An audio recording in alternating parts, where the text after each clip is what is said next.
ಗಂಡ ಹೆಂಡತಿ ಮತ್ತು ಇಬ್ಬರು ಮಕ್ಕಳು ಶಿವನ ದರ್ಶನ ಮಾಡಲು ಕಾರಿನಲ್ಲಿ ದೇವಸ್ಥಾನಕ್ಕೆ ಹೋಗುತ್ತಾರೆ.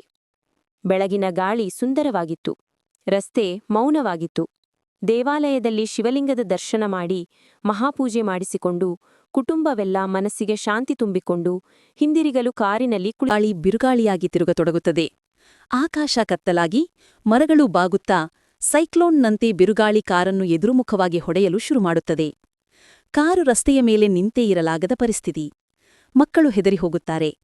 ಹೆಂಡತಿ ಗಂಡನ ಕೈ ಹಿಡಿದುಕೊಂಡು ಓಂ ನಮಃಶಿವಾಯ, ಏನೂ ಆಗಬಾರದು ಎಂದು ಜಪ ಆರಂಭಿಸುತ್ತಾಳೆ. ಬಿರುಗಾಳಿ ಹೆಚ್ಚಾಗುತ್ತಿದ್ದಂತೆ ಕಾರು ರಸ್ತೆಯ ಬದಿಯಲ್ಲಿ ಇಳಿದು ಹೋಗುವ ಭೀತಿ ಹೆಚ್ಚುತ್ತದೆ. ಆ ಕ್ಷಣ ಒಂದು ಅದ್ಭುತ. ಧೂಳಿನ ನಡುವೆ ಶಿವನ ನಂದಿ ಬಿಳಿ ಹೊಳುಪು ಹೊತ್ತಂತೆ ಕಾರಿನ ಎದುರು ಓಡಿಬರುತ್ತದೆ. ನಂದಿಯ ಕಣ್ಣುಗಳಲ್ಲಿ ದಿವ್ಯವೂ ಶಾಂತಿಯೂ ತುಂಬಿರುತ್ತದೆ. ಅದು ಕಾರಿನ ಮುಂದೆ ನಿಂತು ತಮ್ಮ ಕುಟುಂಬದ ಕಡೆ ನೋಡಿದಂತೆ ತಲೆ ಅಲೆಯುತ್ತದೆ. ಅದ್ಭುತವಾಗಿ ನಂದಿ ನಿಂತ ಕ್ಷಣದಿಂದಲೇ ಬಿರುಗಾಳಿಯ ತೀವ್ರತೆ ಕಡಿಮೆಯಾಗಿ ಗಾಳಿ ನಿಂತು ರಸ್ತೆ ಮೇಲೆ ಶಾಂತಿ ಮರಳುತ್ತದೆ.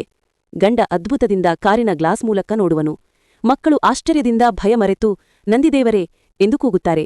ನಂದಿ ಅವರ ಕಾರಿನ ಮುಂದೆ ನಿಧಾನವಾಗಿ ನಡೆದಂತೆ ಅವರನ್ನು ಸುರಕ್ಷಿತ ರಸ್ತೆಯವರೆಗೂ ಕರೆದೊಯ್ಯುತ್ತದೆ. ಅವರು ಸುರಕ್ಷಿತ ಸ್ಥಳಕ್ಕೆ ಬಂದ ನಂತರ ಅವರ ಕಡೆ ತಲೆ ತಗ್ಗಿಸಿ ಆಶೀರ್ವಾದ ಕೊಟ್ಟಂತೆ ನಂದಿ ನಿಧಾನವಾಗಿ ಅಡಗಿ ಹೋಗುತ್ತದೆ. ಆ ದಿನದಿಂದ ಆ ಕುಟುಂಬಕ್ಕೆ ಒಂದೇ ನಂಬಿಕೆ: ಭಕ್ತರ ದುಃಖ ನೋಡಿದಾಗ ಶಿವನ ನಂದಿಯೇ ರಕ್ಷಣೆಗೆ ಬರುತ್ತಾನೆ.